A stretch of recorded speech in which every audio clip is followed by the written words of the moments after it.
ETF index mutual funds నేర్చుకుని stock మార్కెట్లో రాణించాలనుకుంటున్నారా? వెంటనే ఈ నెంబర్కి కాల్ చేయండి.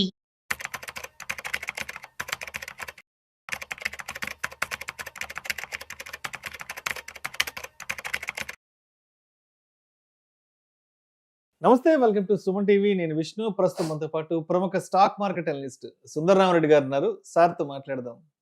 సుందరరామరెడ్డి గారు నమస్తే సార్. నమస్తే sir. Welcome to Suman TV sir. Sundararamareddy గారు, ఏంటి ఈ టారిఫ్ల గోల, ట్యాక్స్ల గోల భారతదేశాన్ని విడిచిపెట్టాలా లేదు? గత సంవత్సర కాలంగా ట్రంప్ గారు మన భారతదేశానికి సంబంధించిన ఎగుమతులు దిగుమతుల మీద టారిఫ్లు వేస్తాంటూ రకరకాల గోల్ చేశారు, ఆగం చేసి వదిలిపెట్టారు. సో ప్రస్తుతానికైతే అమెరికాకి భారతదేశానికి సంబంధించి ఈ టారిఫ్లు గోల కొంత సమస్యపై ప్రశాంతంగా సాగిపోతుంది అందరి జీవితాలు. ఇప్పుడు మళ్ళా కొత్తగా మెక్సికో వాళ్ళు కూడా భారతదేశం మీద మేము కూడా 50% టారిఫ్లు ట్యాక్స్లు వేస్తాము, అక్కడి నుంచి మెక్సికోకి వచ్చే దిగుమతులు ఏవైతే ఉన్నాయో వాటి మీద మేము కూడా ఒక 50% మేర టారిఫ్లు వేయబోతున్నాం అంటూ కూడా వాళ్ళు కూడా ప్రకటన చేశారు. ఏంటి సార్ అసలు, అంటే మెక్సికో దేశం భారతదేశం మీద 140 నుంచి 150 కోట్ల జనాభా ఉన్న భారతదేశం మీద టారిఫ్లు వేయడానికి గల కారణం ఏంటి? ప్రధానంగా ఏ వస్తు దిగుమతుల పైన వాళ్ళు టారిఫ్లు వేయబోతున్నారు? దీనివల్ల ఏ రంగాలు కొంత ఇబ్బందికి గురయ్యే అవకాశం ఉందంటారు? అండ్ ఇది మార్కెట్లను ఏదైనా ప్రభావితం చేసే అవకాశం ఉందంటారా? అమెరికా వాళ్ళు 50% టారిఫ్ వాళ్ళు తగ్గిలేదండి. ఇంకా ఏమి డిస్కషన్ జరుగుతున్నాయి. మేబీ మార్చ్ మంత్ కల్లా 20%కి స్లాష్ అయ్యే ఛాన్సెస్ ఎక్కువ ఉన్నాయి అనమాట. అందుకని అమెరికా వాళ్ళు ఇంకా ఇండియా మీద 50% ట్యాక్స్ రన్ అవుతూనే ఉందన్నమాట. అండ్ మెక్సికో వాళ్ళు ఇప్పుడు కొత్తగా ఏంటంటే అమెరికా వాళ్ళగా వాళ్ళతో ఫ్రీ ట్రేడ్ అగ్రిమెంట్ లేని అన్ని ఏషియన్ కంట్రీస్ మీద, ఒకటి కాదు, ఇండియా మీద కాదు, చైనా అన్నిటి మీద వాళ్ళతో ఫ్రీ ట్రేడ్ అగ్రిమెంట్ ఏ కంట్రీకి అయితే లేవో వాళ్ళందరి మీద 50% ట్యాక్స్ వేస్తామని చెప్పేసి మొన్న అనౌన్స్మెంట్ చేశారు. యాక్చువల్గా 6 months బ్యాక్ వాళ్ళు ట్రై చేశారు, అయితే వాళ్ళ పార్లమెంట్ అప్రూవల్ ఇవ్వలేదన్నమాట. ఇప్పుడు కొత్తగా బిల్లు పాస్ అయింది అక్కడ. అందుకని డెఫినెట్ గా నెక్స్ట్ మంత్ నుంచి మనం ఎఫెక్ట్ అవుతాం వరల్డ్ వైడ్ అందరూ. అండ్ ఇండియా నుంచి అక్కడికి ఎక్కువ ఎక్స్పోర్ట్స్ అంటే ఆటోమొబైల్ అండి. అండ్ ఇండియాకి అది 3rd బిగ్గెస్ట్ కంట్రీ ఎక్స్పోర్ట్స్ లో. ఓకే, ఇక్కడ నుంచి ఆటోమొబైల్ పార్ట్స్ ఎక్కువ మెక్సికోకి వెళ్తాయి. ఆటోమొబైల్స్ ఎక్కువ వెళ్తాయి. పర్టికులర్ మారుతి బాగా వెళ్తుంది. మారుతి వాక్స్ వ్యాగన్ ఒకటి, నిస్సాన్ ఒకటి, మారుతి ఒకటి. ఈ మారుతి అయితే బాగా లీడింగ్ అనమాట అక్కడ. సో మొత్తానికి వరల్డ్ లోనే 10th బిగ్గెస్ట్ పాపులేషన్ కంట్రీ అండి అది. అంటే ఆల్మోస్ట్ 16 కోట్ల జనాభా ఉన్న కంట్రీ అది, చిన్నదేం కాదు. 16 కోట్లు అంటే మన 2 తెలుగు రాష్ట్రాల కంటే కొంచెం ఎక్కువ జనాభా పరంగా వరల్డ్ లోనే 10th బిగ్గెస్ట్ అనమాట. అంటే పర్టికులర్ గా ఆటోమొబైల్స్ మన 3rd బిగ్గెస్ట్ కంట్రీ అనమాట. డెఫినెట్ గా మనం ఎంతకంత ఎఫెక్ట్ అవుతాం. మనం వాళ్ళకి ఆల్మోస్ట్ $8 billion వర్త్ ఎక్స్పోర్ట్ చేస్తాము, వాళ్ళు మనకి 3 billion వర్త్ ఇంపోర్ట్ చేస్తారన్నమాట. అంటే మనం ఎక్స్పోర్ట్ చేసే ఎక్కువ ఉన్నాయి. సో న్యాచురల్గా మనం ఎక్కువ ఎఫెక్ట్ అవుతాం, మనం ఎక్కువ వాళ్ళకి ఎఫెక్ట్ అవుతాం అనమాట. ఎక్కువ అంటే ఆటోమొబైల్సే అవుతారు, మేజర్ ఎఫెక్ట్ ఆటోమొబైల్సే అవుతారు. ఆ తర్వాత ఈ మిషనరీ, ఎలక్ట్రానిక్స్ గూడ్స్, ఇవన్నీ అనమాట ఇవి. సో బేసికల్గా వరల్డ్ వైడ్గా మనం కొత్త ఏరియాకి ఎంటర్ అవుతున్నామండి. మనం మేడ్ ఇన్ ఇండియా అని చెప్పేసి నీ ఇష్టం వచ్చినట్టు వరల్డ్ వైడ్గా ఎక్స్పోర్ట్ చేస్తానంటే ఒకప్పుడు చైనా ఉన్నంత అడ్వాంటేజ్ ఇప్పుడు లేదు. ఇప్పుడు ప్రతి కంట్రీ కూడా వాళ్ళతో టైఅప్స్ ఉంటేనే నీకు అలౌ చేస్తున్నారు, టైఅప్స్ లేకపోతే లేదు. అండ్ లోకల్ ఇండస్ట్రీ ప్రొటెక్షన్ కోసం ఏంటంటే 13-15 ట్యాక్స్లు వేస్తా ఉన్నారు. కాబట్టి ముందు రోజుల్లో ఎక్స్పోర్ట్స్ ఇంకో కంట్రీ చేయడం అనేది అంత ఈజీ ఏం కాదు, మీరు వాళ్ళతోటి ఫ్రీ ట్రేడ్ అగ్రిమెంట్ చేసుకుంటే తప్ప. అందుకని ఇండియా వాళ్ళు ఇప్పుడు గల్ఫ్ కంట్రీస్ తో ఫ్రీ ట్రేడ్ అగ్రిమెంట్ కోసం టాక్స్ నడుస్తున్నాయి. And Russia and neighbouring countries తో నడుస్తున్నాయి. అండ్ యూరోప్ తోటి ఫ్రీ ట్రేడ్ అగ్రిమెంట్ నడుస్తుంది, ఆస్ట్రేలియా తోటి ఫ్రీ ట్రేడ్ అగ్రిమెంట్ నడుస్తుంది, ఇజ్రాయెల్ తో ఫ్రీ ట్రేడ్ అగ్రిమెంట్ నడుస్తుంది, అమెరికా వాళ్ళతో కూడా రన్ అవుతుంది అనమాట. అట్లా ఇండియా వాళ్ళ ప్రతి కంట్రీతో కూడా ఎందుకు ఈ ఫ్రీ ట్రేడ్ అగ్రిమెంట్ అంటే ఈ ఇంపోర్ట్ ఎక్స్పోర్ట్స్ గొడవ లేకుండా ఉంటుంది అనమాట. ఎందుకంటే 50% ట్యాక్స్ అన్నప్పుడు సస్టైన్ అవ్వడం చాలా కష్టం. అంత అది అనవసరంగా అది కిల్ అయిపోతుంది అనమాట. దాన్ని నమ్ముకొని వీళ్ళు మ్యానుఫ్యాక్చరింగ్ ఫెసిలిటీ పెట్టుకుంటే బిజినెస్ అంత వర్త్ కాదనమాట. అందుకని ముందు రోజుల్లో ఈ అన్సర్టనిటీ చాలా ఎక్కువ వస్తుంది. ఎందుకంటే ప్రపంచవ్యాప్తంగా గ్లోబల్ ఎకానమీ దగ్గర నుంచి ఎవరి ఎకానమీ వాళ్ళు కాపాడుకునే స్టేజ్ లో ఉన్నారు ఇప్పుడు. అందుకని లోకల్ ఇండస్ట్రీ ప్రొటెక్షన్ కోసం ఎంత దూరం వెళ్తారు వాళ్ళు పొలిటికల్ గా. ఇప్పుడు అమెరికాలో కూడా మేక్ ఇన్ అమెరికా గ్రేట్ అని చెప్పేసి మొత్తం వాళ్ళు ఆపుకుంటూ కూర్చున్నారు. అదే కదా మొన్న వాళ్ళ ఎలక్షన్ ఇప్పుడు 19 స్టేట్ గవర్నమెంట్ వాళ్ళు ట్రంప్ కి ఆపోజిట్ లో కోర్టుకు వెళ్ళారు. వీసా మీద ఉన్న $1 lakh దాన్ని బ్యాన్ చేయాలని చెప్పేసి కోర్టుకు వెళ్ళారు. ఇప్పుడు అంటే వాళ్ళ కంట్రీలోనే వాళ్ళు ఆపోజిట్ లో ఉన్నారు. అంటే 19 స్టేట్స్ అంటే చాలా పెద్ద మొత్తంలో కదా. అంటే ప్రతి కంట్రీలో కూడా ఒకటి లిబరల్ గా ఉండే పార్టీ, ఇంకొకటేమో లోకల్ ఫేవర్గా ఉండే పార్టీ, ఈ నడుస్తున్నాయి అనమాట అన్ని చోట్ల. అందుకని ముందు రోజుల్లో ఏ కంట్రీ కూడా ఆ కంట్రీ వాళ్ళ స్వార్థం వాళ్ళు చూసుకుంటారు తప్ప గ్లోబలైజేషన్ థీమ్ లో లిబరల్ గా చూడరు. అందుకని ఇప్పుడున్న కరెంట్ కండిషన్ లో ప్రతి కంట్రీ కూడా ఇంకో కంట్రీ తోటి ఫ్రీ ట్రేడ్ అగ్రిమెంట్ చేసుకుంటేనే వాళ్ళు నమ్ముకొని మన మ్యానుఫ్యాక్చరింగ్ బిల్డ్ చేసుకోవచ్చు అనమాట. అదే very tough and very challenging. అందుకని ఇప్పుడు అమెరికా అంత ఎఫెక్ట్ అయితే అవ్వం కానీ మెక్సికో, బట్ స్టిల్ మనం ఎఫెక్ట్ అవుతాం. And major effect goes to the automobiles. అంటే మిగతా అంటే ఇంకా మిషనరీస్ ఉన్నాయి. లిస్ట్ ఆఫ్ ప్రొడక్ట్స్ ఏంటంటే ఒకసారి సో మనం అక్కడ ఎక్కువ ఎక్స్పోర్ట్ చేసేది ఇండియా నుంచి అనుకుంటే, ఒకటి వెహికల్స్ కాకుండా అంటే రైల్వేస్, ట్రమ్వేస్ ఇలాంటి అయితే 1.8, ఎలక్ట్రానిక్స్, ఎలక్ట్రికల్ ఎక్విప్మెంట్స్ అయితే $612 million, machinery, nuclear reactors, boilers ఇలాంటి అయితే $560 million, ఆర్గానిక్ కెమికల్స్ అయితే $388 million, aluminium $386, and pharmaceuticals $211, and articles of iron and steel ఇలాంటి మొత్తం అనమాట మనం వాళ్ళకి పంపించేది. బట్ మేజర్ మాత్రం మనం వాళ్ళకి ఎక్స్పోర్ట్ చేసేది మాత్రం ఆటోమొబైల్స్ అనమాట. సో దీని ఎఫెక్ట్ ఎక్కువ ఆటోమొబైల్స్ ఉంటుంది. బహుశా ఆ రీజన్ తో అయి ఉండొచ్చు ఈ రోజు ఆటోమొబైల్ ఇండస్ట్రీ -1 పడింది అనమాట. ఆ రీజన్ అయి ఉండొచ్చు. మొత్తానికైతే 16 crores జనాభా కాబట్టి మనం నెగ్లెక్ట్ చేసే అంత చిన్నదేం కాదు అది.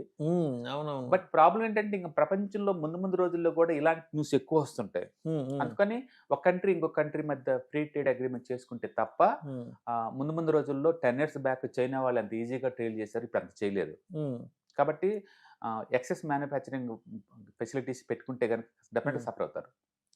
సో ఇప్పుడు మెక్సికో కూడా ఇప్పుడు ఈ 50% టారిఫ్లని సీరియస్ గా ఇంప్లిమెంట్ చేస్తామనే అవకాశం ఉందా, లేదంటే ఏదైనా కొంచెం అటు ఇటుగా ఏదైనా వెనక్కి తగ్గే అవకాశాలు ఏదైనా ఉంటాయా? అక్కడ పార్లమెంట్ ఆల్రెడీ బిల్ పాస్ చేసింది, బిల్ పాస్ అయిపోయింది కాబట్టి అఫీషియల్ అది ఇప్పుడే కాదు, వాళ్ళ ఈవెన్ సెప్టెంబర్ లోనే వాళ్ళు అనౌన్స్మెంట్ చేశారనమాట. అప్పుడు పోస్ట్పోన్ చేశారు, బట్ ఇప్పుడు ఇంప్లిమెంటేషన్ చేస్తున్నారు. అండ్ గుర్తుపెట్టుకోండి, ఇది ఓన్లీ ఏషియన్ కంట్రీస్ కి, అది కూడా వాళ్ళతోటి ఫ్రీ ట్రేడ్ అగ్రిమెంట్ లేని కంట్రీస్ కి మాత్రమే. అది ఇండియన్ టార్గెట్ కాదండి. చైనా వాళ్ళు అన్ని ఏషియాలో అన్ని కంట్రీస్ కి టార్గెట్ చేస్తున్నారు వాళ్ళు. కాబట్టి మీకు ఎవరికన్నా మా బిజినెస్ కావాలంటే మాతో ఫ్రీ ట్రేడ్ అగ్రిమెంట్ చేసుకోండి, అట్లా మాట్లాడుతుంది అనమాట. ఇప్పుడు నెక్స్ట్ ఏమవుతుందంటే వీళ్ళు ఫ్రీ ట్రేడ్ అగ్రిమెంట్ చేసుకొని ఇక్కడ నుంచి ఎంతైనా డంప్ చేయొచ్చు ఫ్రీగా, అక్కడ నుంచి ఇక్కడికి డంప్ చేయొచ్చు ఫ్రీగా, ఇలా పెట్టుకుంటారు అనమాట. ఇలా పెట్టుకుంటే ప్రాబ్లం ఎక్కడ వస్తుందంటే, ఏదైనా గవర్నమెంట్ సబ్సిడీస్ తో డెవలప్ చేశారనుకోండి, ఇప్పుడు అమెరికా ఉంది, అక్కడ ఏంటంటే ఇప్పుడు గేదెల మిల్క్ బీభత్సంగా ప్రొడక్ట్ చేస్తాయి. ఇండియాలో 3 లీటర్ల పాలు అనుకున్నది 30 ఇస్తుంది అక్కడ. అవునవును, అక్కడ వ్యవసాయ ఉత్పత్తులు, వ్యవసాయ రంగానికి సంబంధించిన ఎక్కువ ఉంటుంది అక్కడ, ఎందుకంటే వాళ్ళు మిషనరీస్ కమర్షియల్ పండిస్తారు కాబట్టి. ఎగ్జాక్ట్లీ. రెండోది అక్కడ ఈ చికెన్ మిగిలిపోయిన waste products, mutton waste products, వాటిని డ్రై చేసి పొడిగా చేసేసి దానాల్లో కలిపి గేదెలకు ఇస్తారు. అక్కడ అది లోకల్ గా మామూలు విషయం అది.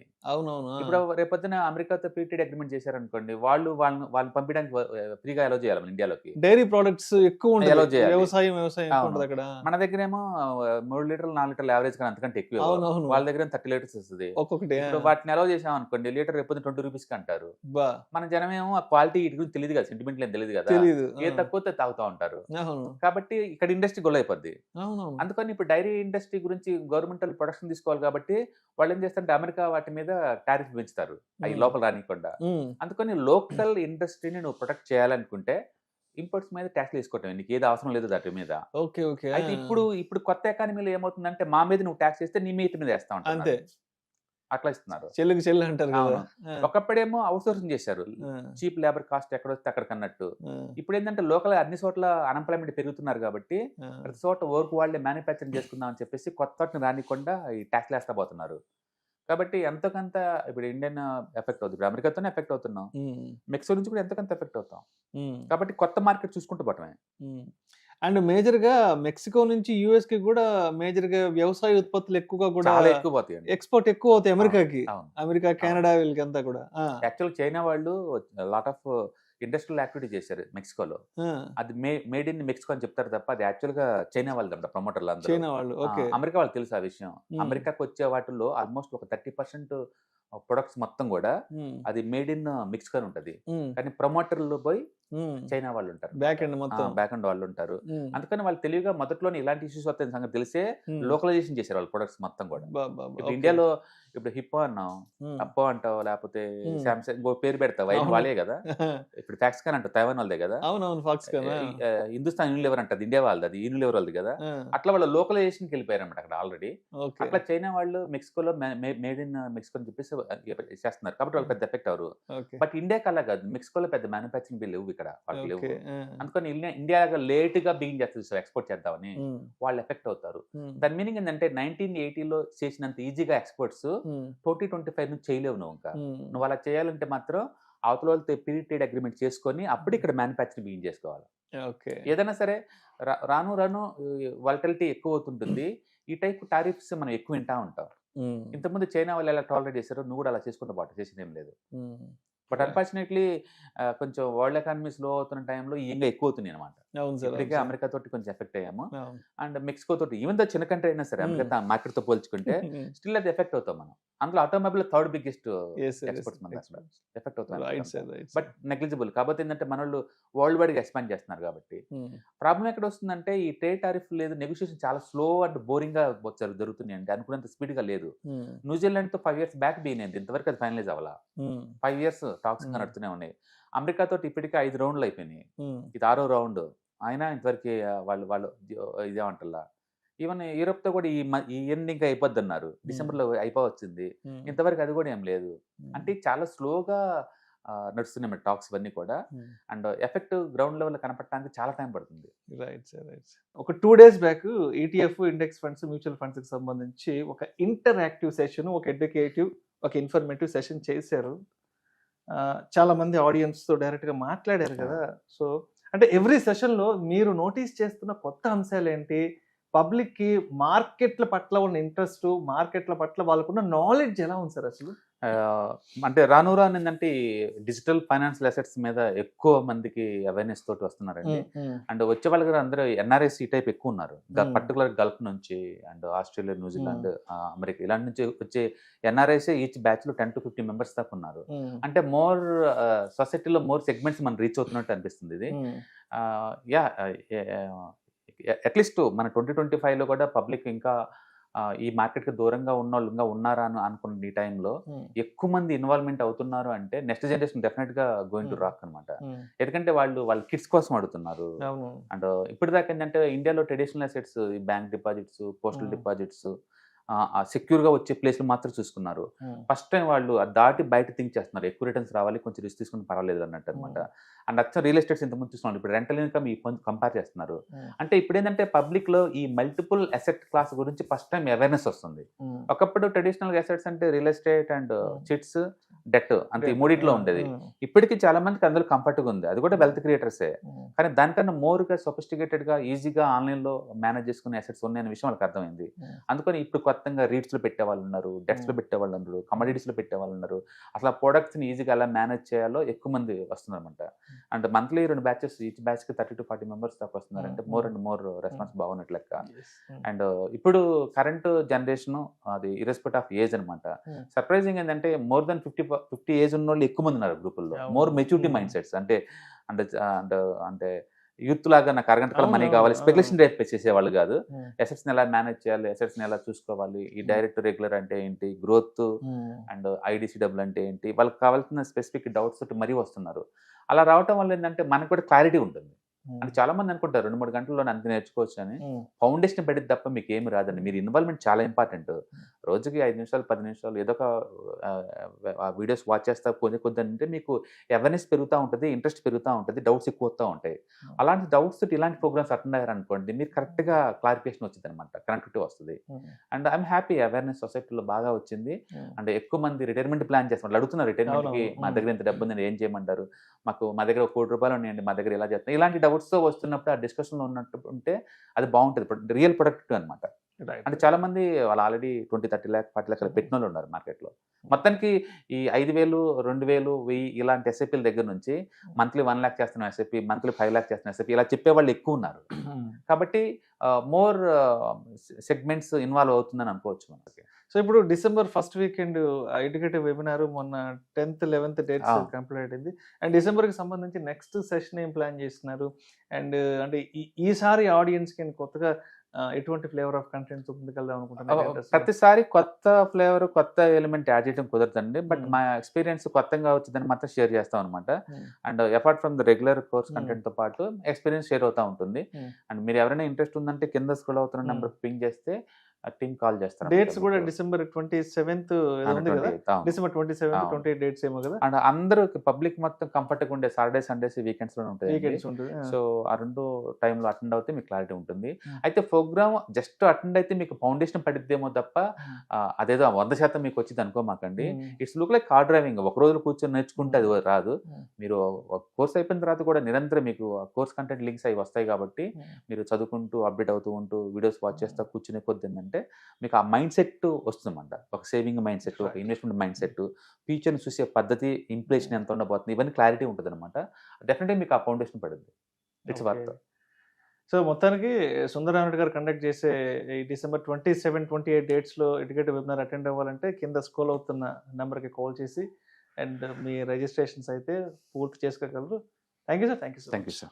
ETFs, index funds and mutual funds. మీరు కనుక స్టాక్ మార్కెట్లో ఎంటర్ అవ్వాలనుకుంటే మార్కెట్లో స్టాక్స్ డైరెక్ట్ గా ఇన్వెస్ట్ చేసే బదులు కపుల్ ఆఫ్ స్టాక్స్ లో ఇన్వెస్ట్ చేయడం ద్వారా ఏంటంటే ఆటోమేటిక్ రిస్క్ తగ్గించుకోవచ్చు. కాబట్టి మీరు బిగినర్ అయినా లేదా ఎక్స్పీరియన్స్ పర్సన్ అయినా సరే మార్కెట్ లో సేఫ్ సెక్యూర్ వేలో లాంగ్ టర్మ్ లో సస్టైనబిలిటీ కావాలంటే ఈ ప్రొడక్ట్స్ లో ఇన్వెస్ట్ చేయడం ద్వారా దాన్ని సాధ్యం చేసుకోవచ్చు అనమాట. కాబట్టి మీకు ఎవరికైనా సరే ఈ ETFs, index funds, mutual fund లో ఇన్ డెప్త్ నాలెడ్జ్ కోసం అండ్ గైడెన్స్ కోసం ఈ ట్రైనింగ్ ప్రోగ్రామ్ అటెండ్ అవడం ద్వారా మీరు మనీ మేక్ చేసుకోవచ్చు. కాబట్టి మీకు ఇంట్రెస్ట్ ఉన్న పార్టిసిపెంట్స్ ఈ వీకెండ్ లో జరిగే వెబినార్ అటెండ్ అవడం ద్వారా ఇందులో ETFs, index funds, mutual funds అంటే ఏంటి, వాటిని ఎలా మనీ మేక్ చేసుకోవాలి, వాటిని ఎలా మేనేజ్ చేసుకోవాలి, వాటి గురించి కాంప్రహెన్సివ్ ట్రైనింగ్ మీకు ఈ ప్రోగ్రామ్ లో అందించబడుతుంది. ఈ వీకెండ్ లో జరిగే ఈ ప్రోగ్రామ్ కి ఎన్రోల్ చేసుకోండి. Thank you.